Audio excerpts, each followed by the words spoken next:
सभी को मेरी जय श्री राम।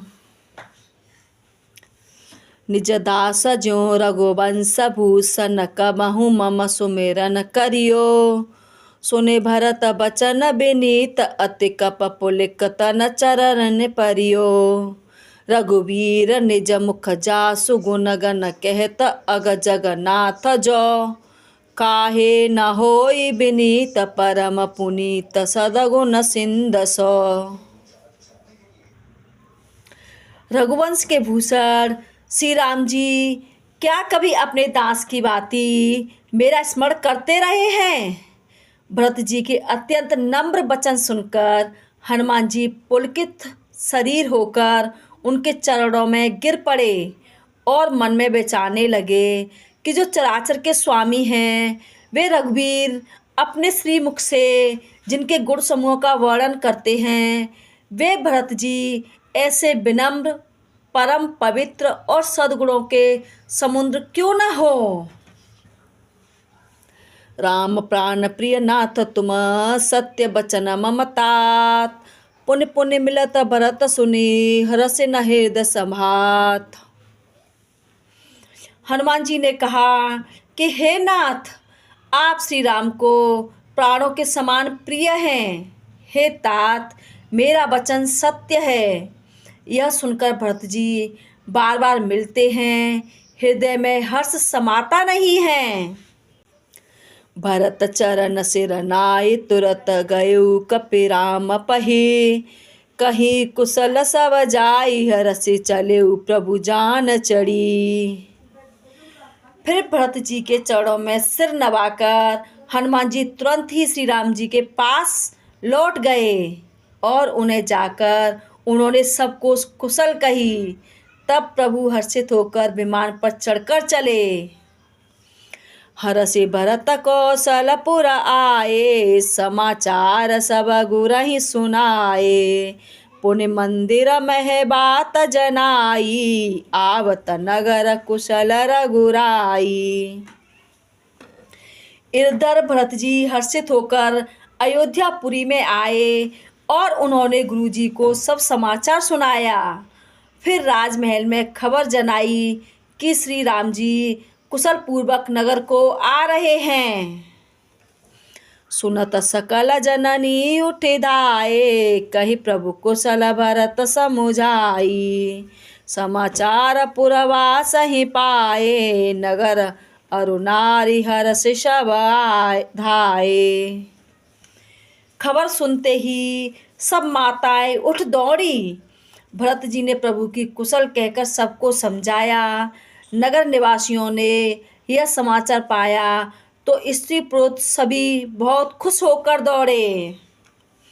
दधि दुर्वारोचन फल फूला, नव तुलसी दल मंगल मूला।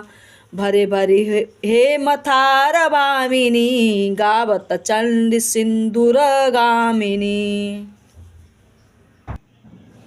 श्री राम जी के स्वागत के लिए दही, दूब, गोरोचन, फल फूल और मंगल के मूल, नवीन तुलसी दल आदि वस्तुएं सोने के थालों में भर भर कर हथिनी की सी चाल वाली सौभाग्यवती स्त्रियां लेकर उन्हें गाती हुई चली। जय जय से ही तैसे ही उठे धावहीं, बाल वृद्ध कह संग न लावहीं। एक एक कहीं बूझहि भाई, तुम देखे दयाल रघुराई। जो जैसे हैं, जहाँ जिस दिशा में हैं, वे वैसे ही वहीं से उसी दिशा में हुट दौड़ते हैं।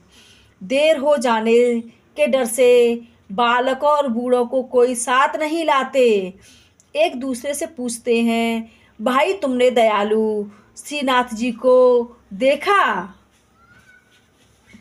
अबदपुरी प्रभु आवत जानी, भई सकल शोभा के खानी। बही सुहावन त्रिबद सरी समीरा, भई सरजू अति निर्मल नीरा। प्रभु को आते जानकर अवधपुरी संपूर्ण शोभाओं की खान हो गई। तीनों प्रकार कि सुंदर वायु बहने लगी। सरयू अति निर्मल जल वाली हो गई, अर्थात सरयू जी का जल अत्यंत निर्मल हो गया। हर्षित गुर परिजन अनुज भूसर वृंद समेत, चले भरत मन प्रेम अति सन्मुख कृपा निकेत। गुरु वशिष्ठ जी, कुटुंबी, छोटे भाई शत्रुघ्न और ब्राह्मणों के समूह के साथ हर्षित होकर भरत जी अत्यंत प्रेमपूर्ण मन से कृपा धाम श्री राम जी के सामने चले। बहुत कचड़ी अटा रही निरकहीं गगन अभिमान, देख मधुर सुर हरसहि करई सुमंगल गान। बहुत सी स्त्रियां अटारियों पर चढ़ी आकाश में विमान देख रही हैं और उसे देखकर खुश होकर मीठे स्वर से सुंदर मंगल गीत गा रही हैं। राका शशि रघुपति पुर सिंधु देखी हरसान, बड़ियो कोलाहल करत जनु नारी तरंग समान। श्री रघुनाथ जी पूर्णिमा के चंद्रमा हैं और अवधपुर समुद्र है, जो उस पूर्ण चंद्र को देखकर हर्षित हो रहा है और शोर करता हुआ बढ़ रहा है। इधर उधर दौड़ती हुई स्त्रियां उनकी तरंगों के समान लगती हैं। यहाँ भानुकूल कमल दिवाकर, कपन दिखावत नगर मनोहर, सुन कपीस अंगद लंकेशा, पावन पुरी रुचिर यह देसा। यहाँ विमान पर से सूर्यकुल रूपी कमल के प्रफुल्लित करने वाले सूर्य श्री राम जी वानरों को मनोहर नगर दिखला रहे हैं। वे कहते हैं कि हे सुग्रीव, हे अंगद, हे लंकापति विभीषण, सुनो, यह पुरी पवित्र है और यह देश सुंदर है। यद्यपि सब बैकुंठ बखाना, वेद पुराण विदित जगु जाना, अवधपुरी सम प्रिय नहीं सोऊ, यह प्रसंग जानई को। यद्यपि सबने बैकुंठ की बड़ाई की, यह वेद पुराणों में प्रसिद्ध है और जगत जानता है, परंतु अवधपुरी के समान मुझे वह भी प्रिय नहीं है।